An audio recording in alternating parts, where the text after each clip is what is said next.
Hi there, you guys. It's me, Rue, and welcome to my new video segment, Crime Lime, where we talk about true crime. Why is it called Crime Lime? It's because it rhymes and I found it appealing. Also because I found some dope lime clip art. And true crime was taken, so Crime Lime with Rue it is. I am a huge fan of true crime. Huge fan! Not of it happening, of course, but like listening to and watching videos about it. I just find that morbidly fascinating. Learning why people do the things they do, what kind of behavioral problems they have, and just looking into cases and, learning from it. Really interesting. Kendall Ray is my absolute favorite. Her videos on true crime are amazing. Also, Murder with Friends. Oh, I wish that segment had continued. But yeah, since I enjoy it so much, I thought maybe I should try making my own. And why not start with a serial killer that's very unknown and from the area I'm from, not far from where I'm sitting right now, which is in the middle of Norway in a small town called Orkdal.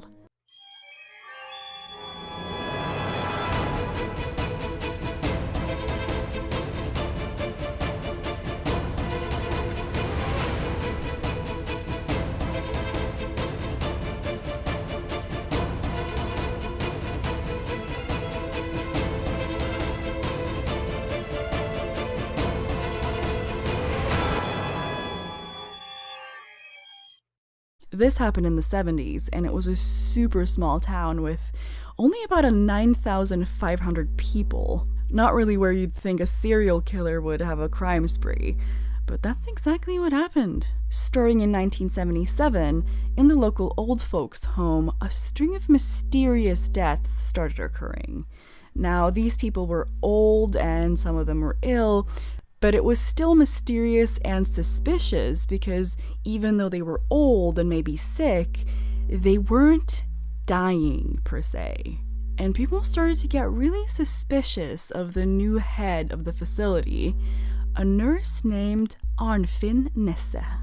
Now, Arnfinn Nesset was described as very talented in his field as a nurse in healthcare, but also a loner who didn't really seek out human interaction. Like, he kept to himself, and he was, seen as the oddball, kind of harmless oddball.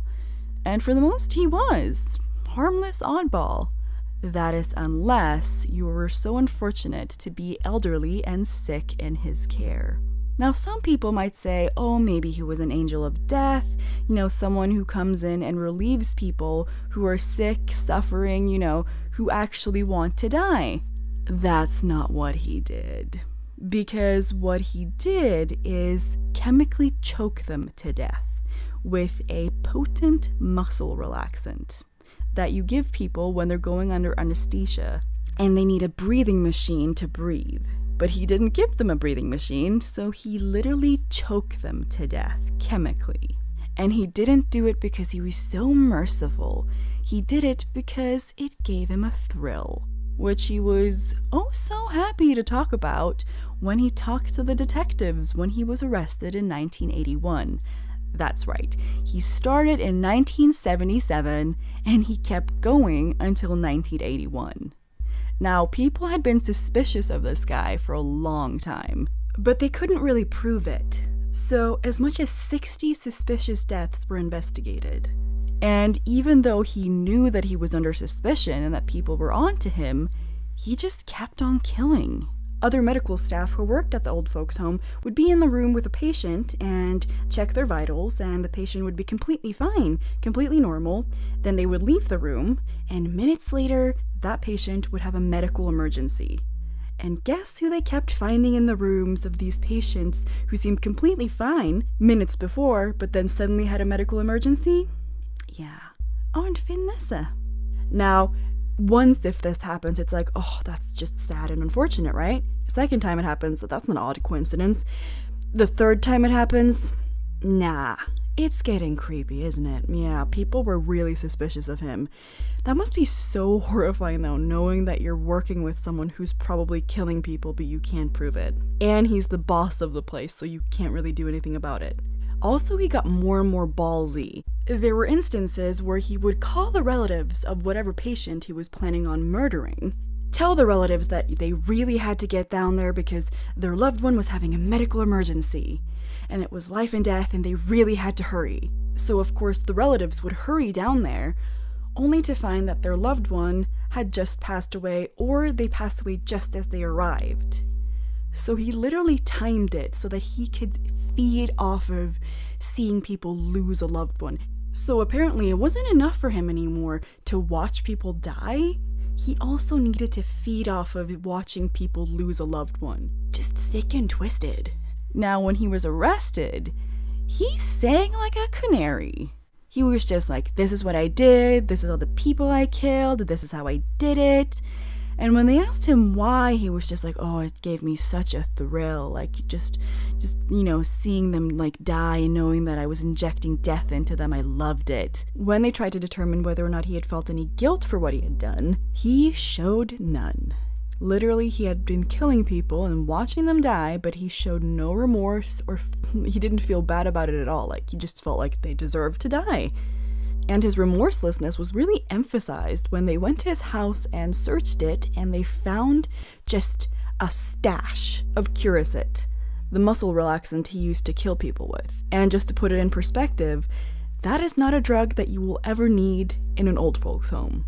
So he had gone out of his way to get this drug, probably illegally, hoarded it, and he was just, not gonna stop until someone stopped him. He was on a roll.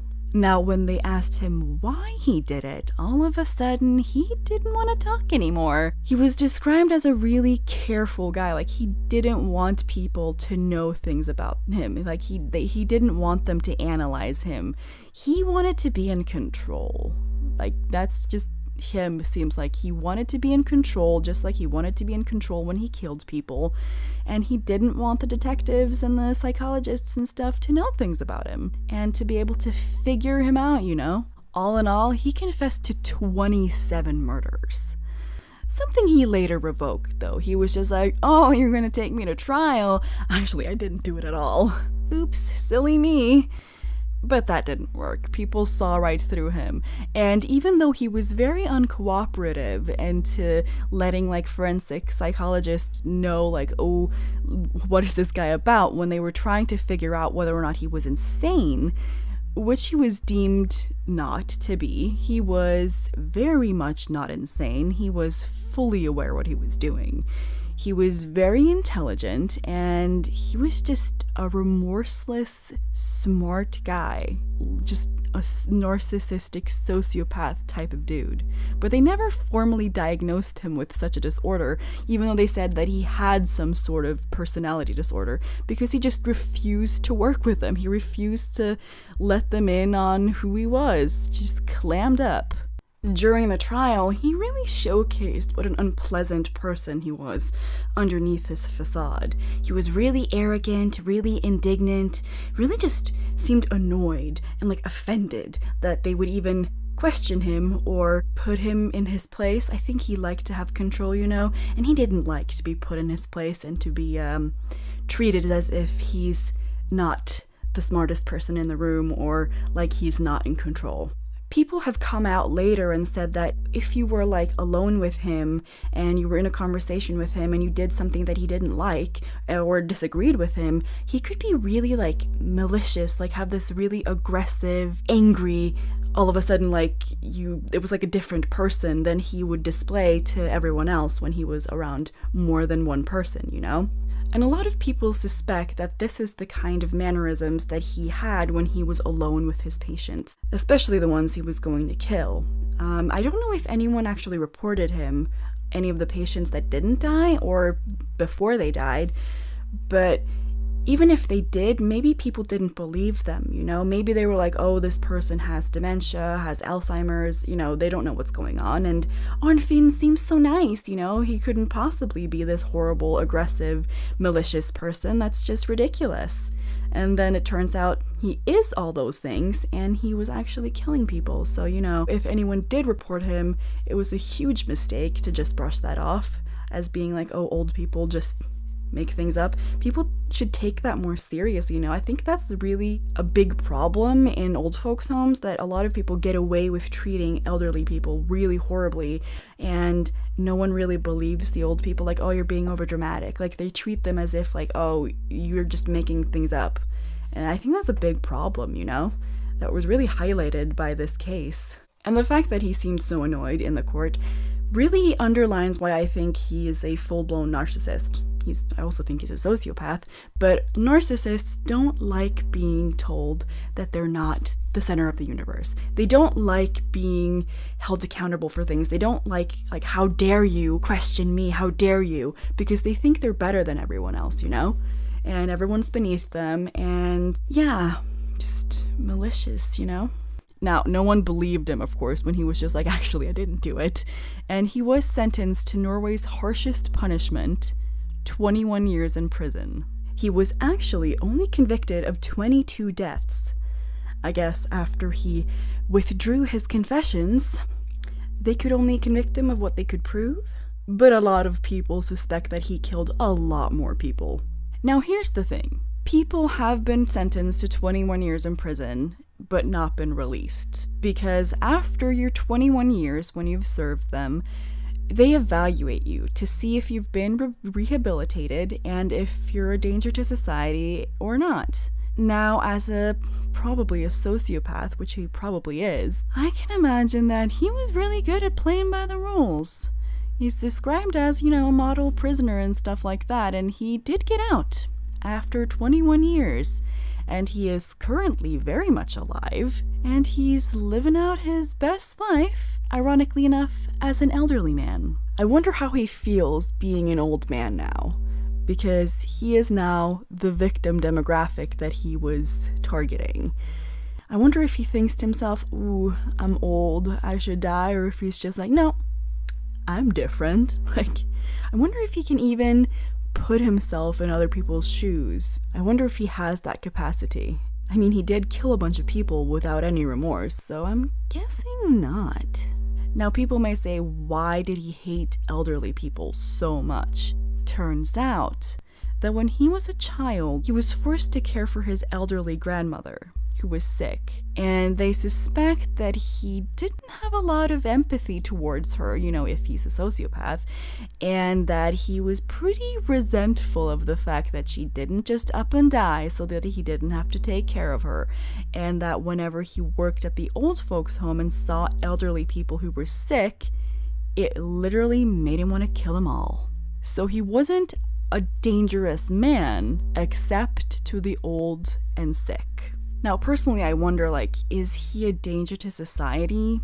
I think probably not, because I think a lot of people who have the personality disorder that he has, he's probably full-blown sociopath, narcissistic. They're very good at playing by the rules to get what they want. So I don't think that he's changed his tune. People are like, oh, he's so much nicer now. He takes part in social work. Yeah, that's probably what he does. Probably to make people think he's such a nice guy, just so that they're like, oh, he's changed. I doubt that's the case, though. I think people like that just do things like that so that they can be like, yeah, I'm a nice person, look at me.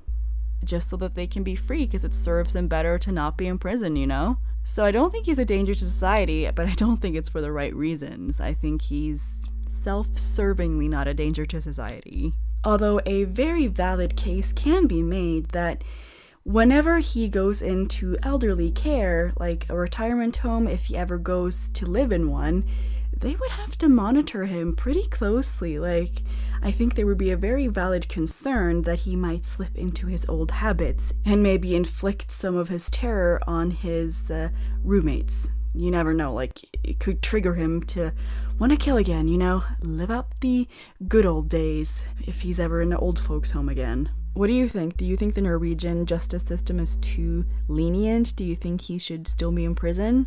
The crazy thing is, yeah, he was convicted to 21 years, the maximum sentence, but he was convicted of 22 deaths and suspected of killing a hell of a lot more, so he didn't even get 1 year per murder.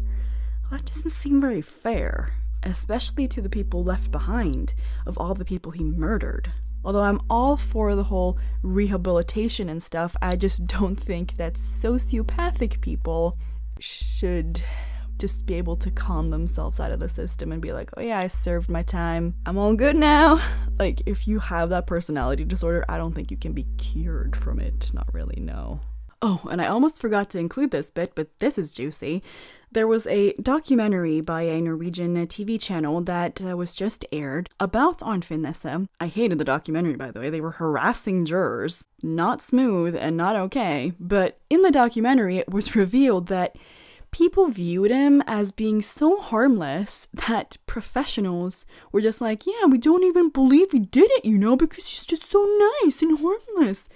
No matter how many people came out and was like, actually, when you're alone with him and you're vulnerable, he's aggressive AF. They were just like, no, he couldn't have possibly done it. He seems so nice. And the crazy part about this is, after the trial, he hires himself a new lawyer because apparently the old lawyer knows too much, is what I'm thinking. And he hires himself a new lawyer, and this lawyer is like, oh my god, he's just so nice. And the lawyer manages to get him out of prison for a weekend to celebrate the lawyer's birthday. So he got a convicted serial killer at a prison to attend his birthday party. Quote, it seemed like all of the guests had a great time. He was so nice. He really needed a break, He was in there for 2 years. Yeah, he'd only been in prison for 2 years. And his lawyer's just like, he seems like he needs, to come to my birthday party? What? Insane. Insane! I just think that goes to prove how manipulative that man is. And that those professionals shouldn't be professionals because, damn, you should be able to spot people manipulating you from a mile away. You shouldn't be working in this field. Holy shit. I hope you found that case interesting and that you want to hear more Crime Lime. If you do, remember to subscribe, leave a like, and do comment below what other cases do you want me to cover in this new series. Thank you so much to my wonderful patrons, Katbra, Madayana Yavurska, Ono Balloons, and Ellie. You make this possible. If anyone's interested in supporting this new series, there's a link below. Don't forget to join me next Wednesday when we delve into the case of the Blanchards. Extreme Munchausen by proxy.